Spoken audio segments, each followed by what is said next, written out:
Hello friend.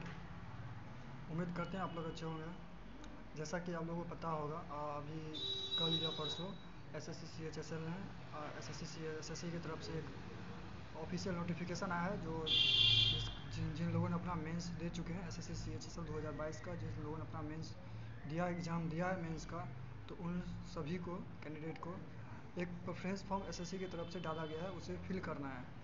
अगर किसी कारणवश अगर कोई कैंडिडेट इसे फिल नहीं कर पाते हैं तो उसे आगे जो जो फाइनल जो रिज़ल्ट आएगा उसमें उनका नाम नहीं होगा। और कहने का मतलब उसे अगर उनका नंबर भी अच्छा है और फिर भी वो फॉर्म नहीं भर पाए तब भी उनका जॉब नहीं लगेगा फाइनल, और इसके बाद कोई बात नहीं माना जाएगा।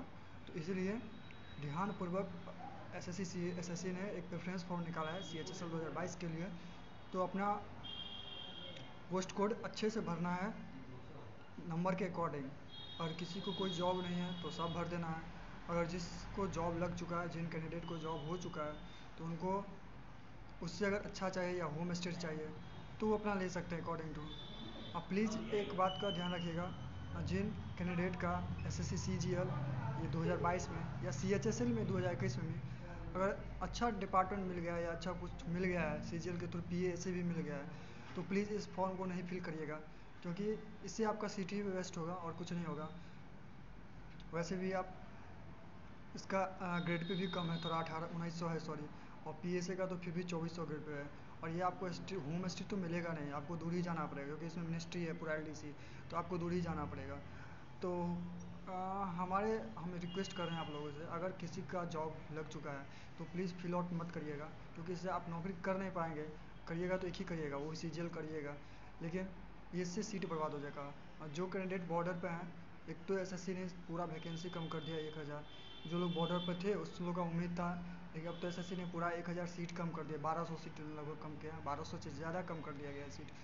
तो ये बहुत ही माने सैड न्यूज़ है, सैड क्या, बहुत ही जिन लोगों का उम्मीद था वो लोग भी अब रेस से बाहर हो चुके हैं, क्योंकि कट ऑफ अब अच्छा ही जाने वाला है। मैंने 300 तो जाएगा कम से कम।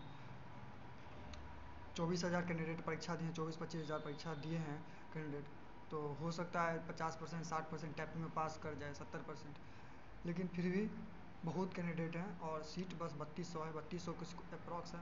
तो कट ऑफ तो जाएगा, कट ऑफ हाई जाएगा, इससे कोई रोक नहीं सकता है। लेकिन फिर भी आप लोग के मदद से, अगर जो लोग कैंडिडेट सेलेक्टेड हैं उन लोगों के मदद से कट ऑफ को कम किया जा सकता है, 1-2 नंबर कम, अगर वो अपना प्रेफरेंस फॉर्म नहीं भरते हैं तो। प्रेफरेंस फॉर्म भरने का मना नहीं कर रहे हैं, अगर आप उस जॉब करिएगा नहीं तो प्रेफरेंस फॉर्म भरने से कोई फ़ायदा नहीं है, क्योंकि एक सीट बर्बाद होगा। वैसे भी 2021 सीएचएसएल और 2000 कितना सीट बर्बाद हुआ है इस पीएसए का, तो एसएससी का वेटिंग लिस्ट तो है ही नहीं, तो एसएससी को सुनता ही नहीं है। इसीलिए कह रहे हैं जो प्लीज़ ध्यानपूर्वक प्रेफरेंस फॉर्म भरिएगा। और जिन लोगों का हो चुका है नौकरी, जॉब कहीं भी हो चुका है, इससे अगर बेहतर ग्रेड पे हो चुका है तो इसे इग्नोर करिएगा, ठीक है।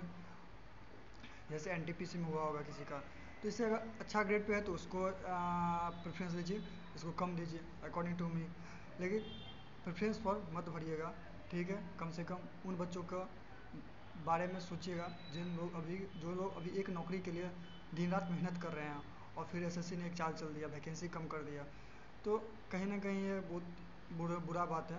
और पहले ही एसएससी को डिक्लेयर कर देना चाहिए था, जितना वैकेंसी कम कर देंगे। आप फाइनल रिजल्ट आने के 1 महीना पहले आप ये बता रहे हैं 1200 सीट, 1200 से ज़्यादा सीट कम हो गया, ये बहुत ही क्या बोले, 50-100 कम होता है तो चलता है, लेकिन 1200 प्लस सीट, 1200 आदमी का, 1200 कैंडिडेट का जॉब मिलता, उसके बारे में तो नहीं कुछ बता सकते हैं, ठीक है। वो एसएससी का मर्जी है जो करे, लेकिन फिर भी आप लोग प्रेफरेंस फॉर्म अच्छे से भरिएगा, ध्यानपूर्वक भरिएगा, जो भरना हो आराम से भरिएगा, और देख कर भरिएगा, जितना नंबर है उसी के अकॉर्डिंग भरिएगा अपना प्रेफरेंस फॉर्म।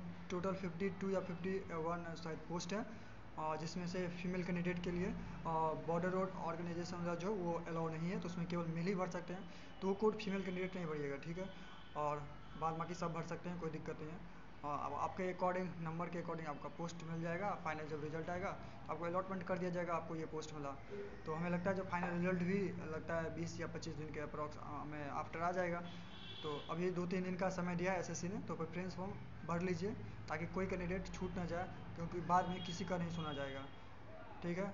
तो अच्छे से भर लीजिए, और अगर वेबसाइट काम नहीं करो तो रात में ट्राई करिएगा, हो जाएगा। उसका स्क्रीनशॉट ज़रूर या कुछ प्रिंट आउट ज़रूर निकाल लीजिएगा, ताकि भविष्य के लिए अपना एक रहे दिखाने के लिए, जो हाँ मैंने ये प्रेफरेंस फॉर्म भरा था, ऐसे एक प्रूफ के लिए। ठीक है, तो हम रिक्वेस्ट करते हैं आप लोगों से, प्लीज़ जिनका सिलेक्शन हो चुका है वो फॉर्म ना भरें, और इससे हम लोगों का भी, जिस कैंडिडेट का जॉब नहीं हुआ है उनका भी एक भला होगा, और उन लोग से आप लोगों को एक बहुत ही माने दुआ मिलेगा। तो लाइफ में दुआ और मिलना बहुत ज़रूरी होता है। ठीक है, तो प्लीज़ सीट बर्बाद मत करिएगा, वेस्ट मत करिएगा। वैसे भी एसएससी में बहुत सीट वेस्ट हो रहा है, एमटीएस में इस बार बहुत सीट वेस्ट होगा, सीएचएसएल 2021 वाला में बहुत सीट वेस्ट हुआ है। तो ठीक है, तो ये बैंक तो है नहीं वेटिंग लिस्ट देगा, तो इसलिए एसएससी में वेटिंग लिस्ट नहीं है, तो इसे प्लीज़ इसे हल्के मत लीजिएगा। कोई कैंडिडेट का फ्यूचर का सवाल है, तो इसलिए ध्यानपूर्वक भरिएगा। और हम प्रेशर नहीं कर रहे हैं, जिनको भरने का मन वो भर भी सकते हैं, लेकिन एक समझना चाहिए, जो अगर मेरा उस जॉब करना ही नहीं है तो क्या फ़ायदा है सीट बर्बाद करके। बहुत ऐसे कैंडिडेट हैं जो जिनका एग्ज़ाम निकल गया था सीजीएल का, वो फिर भी मेंस देने गए थे। तो 1-2 कैंडिडेट से मैंने बात भी की, तो बोला जो मेंस प्रेफरेंस फॉर्म नहीं भरेंगे, क्या पता भर ही दें, कोई देखने तो नहीं जाता है। ठीक है, तो इस वीडियो में इतना ही, मिलते हैं आगे, और मिलते हैं फाइनल रिजल्ट में क्या होता है, देखते हैं। तब तक के लिए good bye and take care.